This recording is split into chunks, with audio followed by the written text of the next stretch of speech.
Mr. President, this is my third year serving on the Senate Ag Committee. This is my first time of getting to work on a farm bill.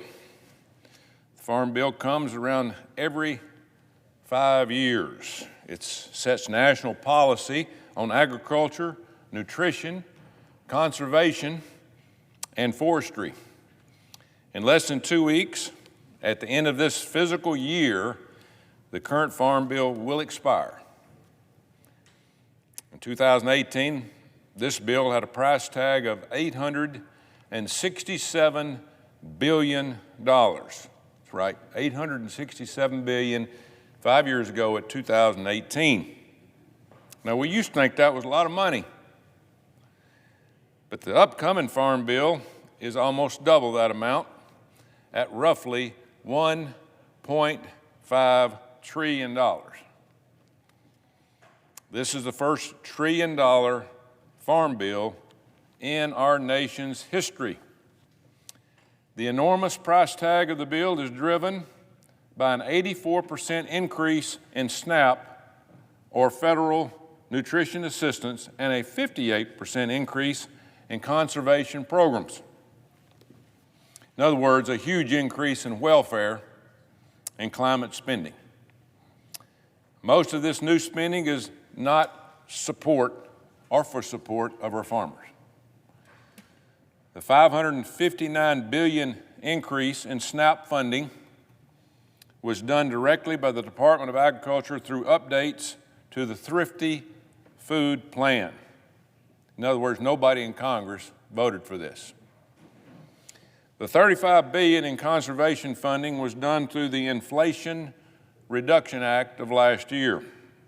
Democrats are pushing through priorities that cater to climate activists and lead Americans to become dependent on welfare benefits. Approximately 82% of the upcoming farm bill goes to SNAP, commonly known as food stamps. 4% goes to conservation. Just yesterday, we hit $33 trillion in debt for this country. Yeah, I said that, $33 trillion. That will be picked up, this tab, by our grandkids and their kids. Now, this graph here, developed by the Farm Bureau Federation, showcases the enormous increase in nutrition spending and the steady decline of farm spending over the last 50 years. As you can see, SNAP spending is almost double what it was 5 years ago. How is this even possible? Has poverty doubled in our country in the last 5 years? Of course it hadn't.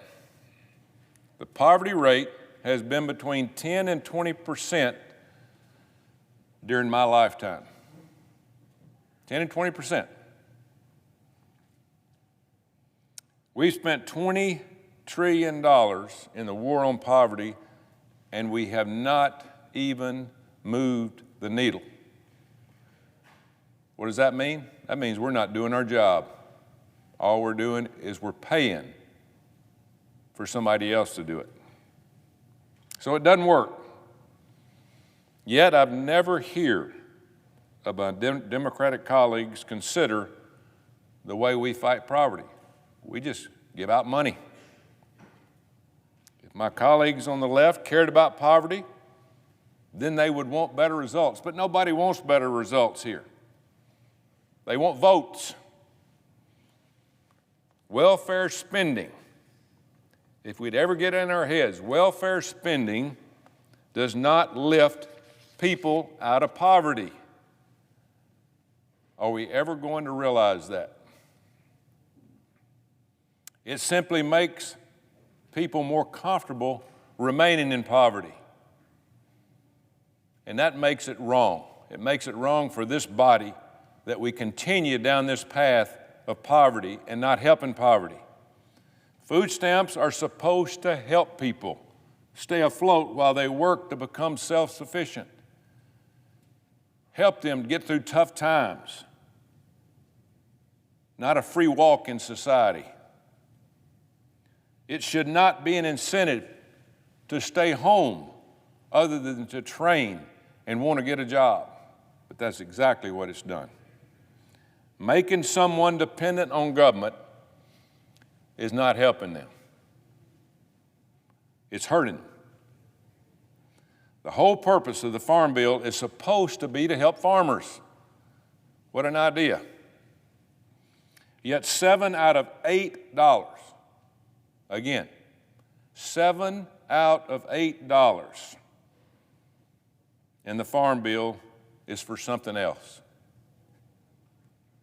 Our farmers depend on crop insurance, commodity programs such as the Agriculture Risk Program, the ARC as we call it, and price loss coverage, which is the PLC program, and disaster programs to help them deal with difficult crop yields, markets, and rising input costs.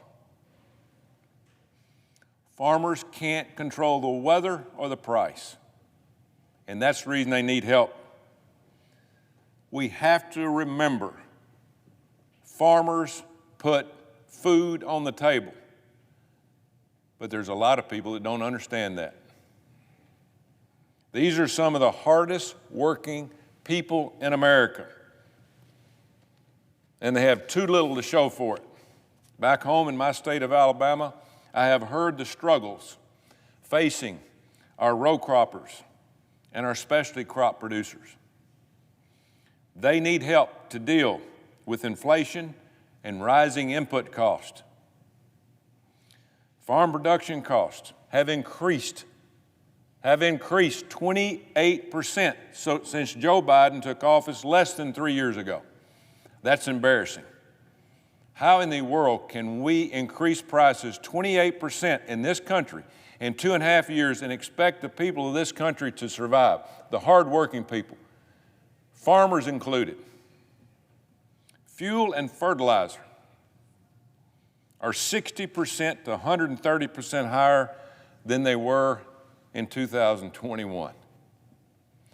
Folks, we can't survive with that. But my colleagues on the left are not even concerned about it. Not one bit.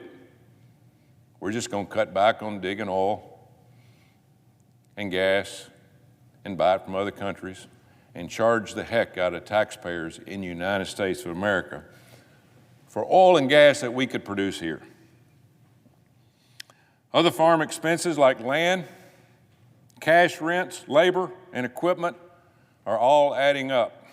As a result, net farm income is projected to decrease by roughly 23% this year.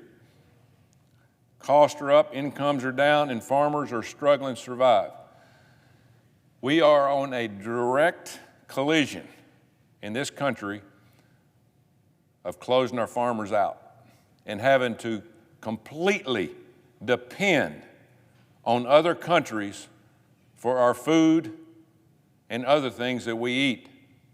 Think about that, completely depend on other countries. We just found out going through this COVID crisis that we were completely dependent on other countries for our drugs. We said, we got to overcome that. We got to redo that. Now we're doing the same thing to our farmers. We do away with our food, it's over.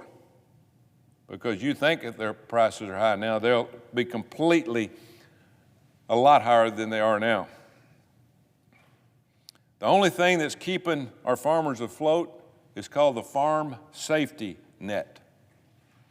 But the current support levels for Title I commodity programs like cotton, peanuts, and soybeans are not high enough to sustain our farmers for over the next 5 years. In other words, this safety net is a level of pricing. If the price goes under a certain amount, we help our farmers overcome that cutback where they can survive.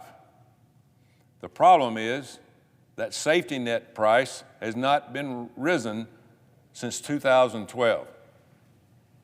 And we don't think the prices haven't gone up. We've lost our mind. If we don't raise these reference prices, and right now, my colleagues on the left don't want to raise those reference prices for our farmers We're going to be buying all of our food and everything that we eat from other countries.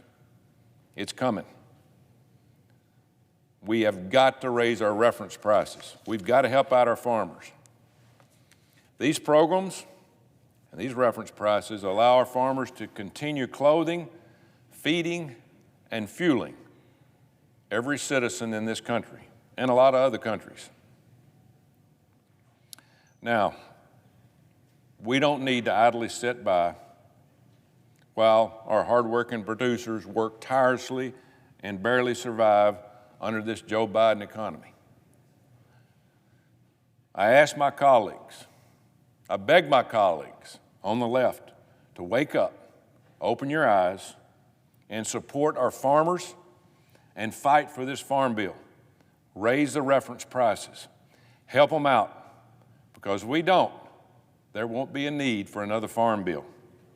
Our nation's food security is going to depend on it, and the lives of all American citizens are going to depend on it. Mr. President, I yield the floor.